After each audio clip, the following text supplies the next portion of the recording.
Kiddos, don't forget that there's crayons and colored pencils and a coloring and activity page here on the front row, so you're welcome to come take a look at that and enjoy that during the service. What's your age gap on the kids? Age gap on the kids? I'll tell you what, if you want to color during the service, you go right ahead. You're welcome to it. Well, today is the fourth Sunday in Lent. The Lent, as you know, is the season of preparation leading up to Easter. And during Lent, we've been taking a closer look at Jesus' most prominent disciple, Simon Peter. The kids' activity sheets on the coloring side, it's a couple of significant moments from Peter's interactions with Jesus, and that's who we've been talking about. And in particular, we've been looking at these key moments in Peter's life from the Gospels. We've been calling the series Flawed But Faithful because as prominent as Peter was, and as powerfully as God used him, he didn't always get things right. He stumbled along, he made mistakes, he learned hard lessons, just like we do when we decide to follow Jesus. Last week, one of the key moments we looked at was when Jesus and the 12 disciples were at a place called Caesarea Philippi. Jesus had asked the disciples who they believed he was, and only Peter spoke up. He said that Jesus was the Messiah, the Son of the living God. In other words, Peter believed that Jesus was God's chosen king for Israel, that he was the one who would carry divine authority and rescue God's people from their troubles. This was a major milestone, not just for Peter, but for Jesus' overall ministry. It was a turning point. Because after Peter's confession, Jesus started filling the disciples in on what would happen the next time they were in Jerusalem. He would be tortured and executed. He had also said he would be raised from the dead, but that wasn't the part that got their attention. They already believed that one day at the end of time, all the dead would be raised. So to them, that sounded like if somebody tells us, I'm going to die, I'll see you in heaven. The fact that Jesus was talking about rising from the dead was not exactly comforting based on their understanding of how things worked. So why now? Why did Jesus start letting them in on the plan at this point after Peter confessed who he believed Jesus was? Well, I suppose it's probably because Jesus believed they were ready to hear the plan. Or at least they should have been ready. You see, if they really believed that Jesus was the Messiah, the Son of the living God, surely they would trust him enough to know that he would not go to his death unless it was supposed to happen, unless it was all part of the plan. If you were here last week, though, you know that it wasn't the disciples' response. Peter, in fact, reacted very emotionally, telling Jesus that he would never let anyone kill him. And as if to further confirm what they believed about him, to give them a little bit more assurance, Jesus next took a few of them, including Peter, up on a mountain where he showed them a vision of who he really was, none other than the divine Son of God. That event is known as the Transfiguration, by the way. Jesus was Jesus was trying to confirm for them who he was so that they would have every reason to trust him when the time of his death came. And according to Luke's gospel, at this time, immediately after the Transfiguration, Jesus resolutely set out for Jerusalem. Now, I like to think of the season of Lent as our own road to Jerusalem. I like to think of it as our journey with Jesus from Caesarea Philippi and Mount Tabor, where the Transfiguration is believed to have happened, all the way to Jerusalem, where Jesus spent his final week. I think that's one intended understanding of Lent, because the Sunday before Lent, which this year fell on March 3rd, is known as Transfiguration Sunday. It's usually a day when we commemorate that event when Jesus revealed who he was to his disciples. Like Jesus did immediately after the Transfiguration, during Lent, we too resolutely set out to follow Jesus to the cross. Jesus and the disciples arrived in Jerusalem on what we call Palm Sunday, 5 days before he would die on the cross. Jesus was bolder by now. He made no mystery to the world about who he was. He accepted a king's welcome from the people. He asserted his authority by confronting injustice and irreverence in the temple. And he and his disciples would camp out every night in a garden called Gethsemane just outside the city. But on Thursday, they needed a place to celebrate the Passover Seder meal. Passover, even today, is a Jewish festival that commemorates God rescuing them from slavery in Egypt and establishing a covenant relationship with them.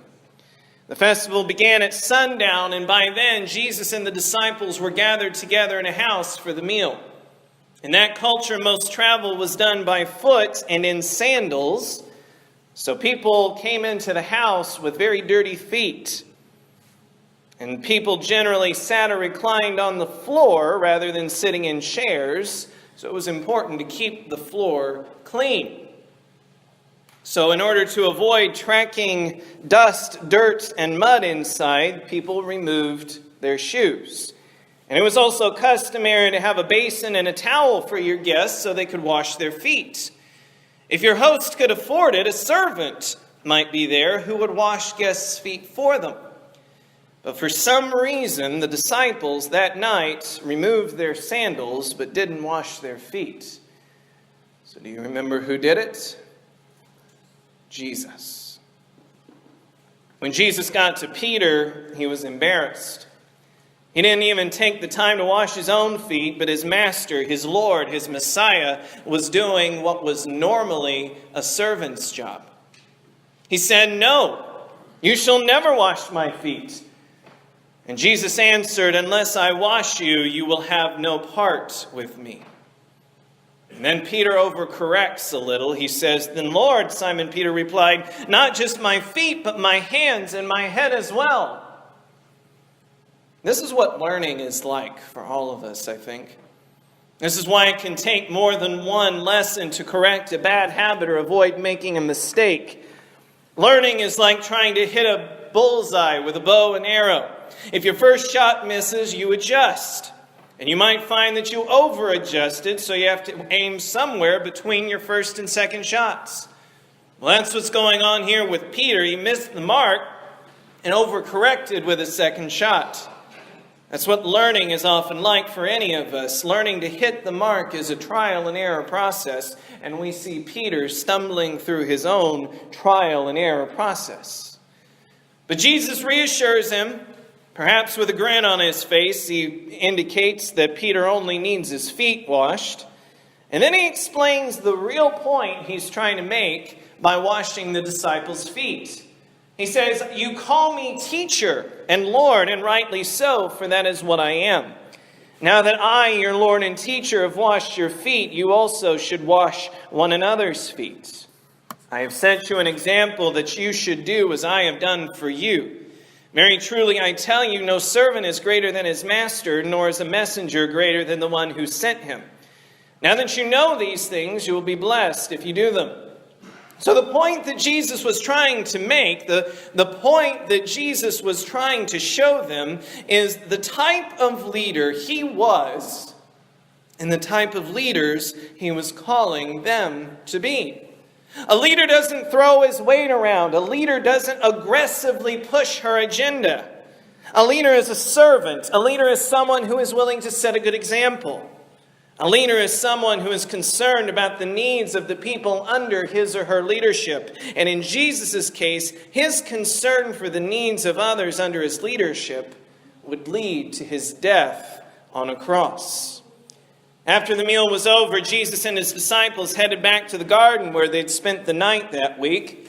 On the way, or perhaps when they had arrived, Jesus gave the disciples some shocking news.